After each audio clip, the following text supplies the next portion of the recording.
Good morning, everyone. Today's lecture is going to be on the Prasar Bharati Act. This particular topic is for the second semester students of mass communication of Sikkim University under the course Media Law and Ethics. So far, under Media Law and Ethics, I have done a couple of lecture on basic laws of media, starting from right from the Constitution of India, the preamble, the fundamental rights, the fundamental duties. Today we are going to talk about Prasar Bharati Act, the composition of Prasar Bharati Act, the history, and also I will also be showing different forums or platforms where you can gain much information about Prasar Bharati. Dr. Surya Prakash, he is an Indian journalist who was also the chairperson of the Prasar Bharati. He has served as the chief of Bureau of Indian Express. He was the executive editor of the Pioneer, India editor of Asia Times, political editor of Inadu Group, and editor of Zee News. He was first appointed as the chairman of Prasar Bharati in 2014 and again reappointed for a second term in 2017.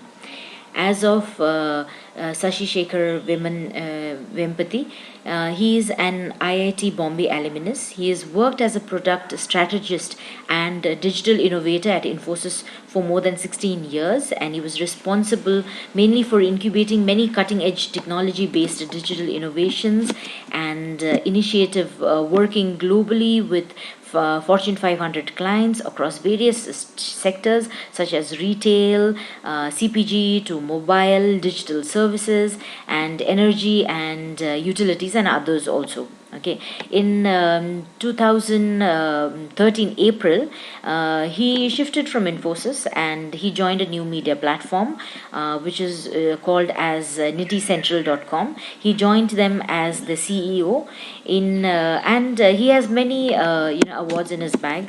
In 2014, he has bagged the Data Quest Pathbreaker Award for innovation on behalf of Narendra Modi's digital campaign for 2014 election, which he was a part of.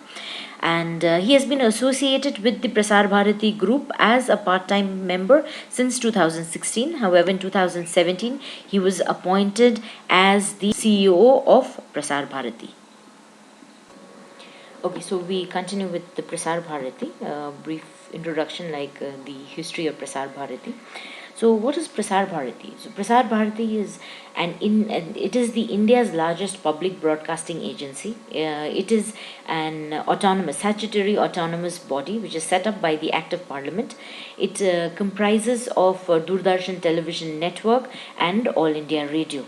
Now, All India Radio and Doordarshan, they were earlier part of the Ministry of Information and Broadcasting. However, after the Act of 1990, they are currently the part of Prasar Bharati, which is an autonomous body.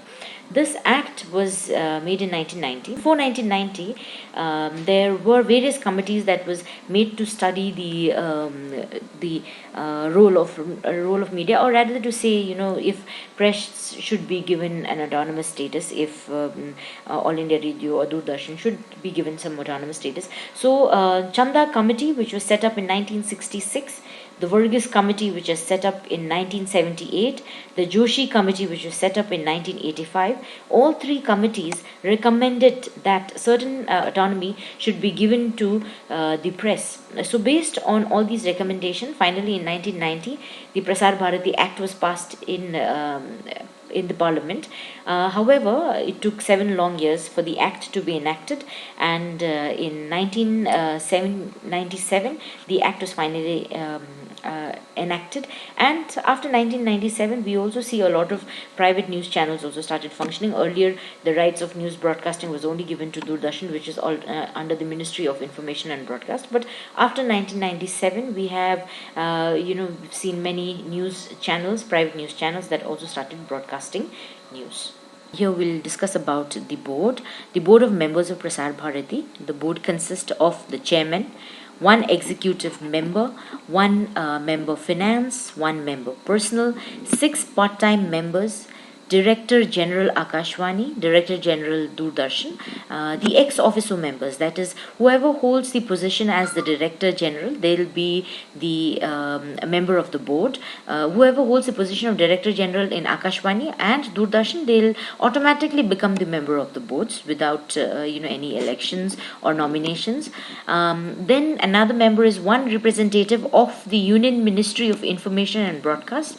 This particular representative will be nominated by the ministry itself. Then there'll be two representatives of the employees of the very corporation, out of which one will be elected by the engineering staff and other members, and the other member will be elected by employees amongst themselves.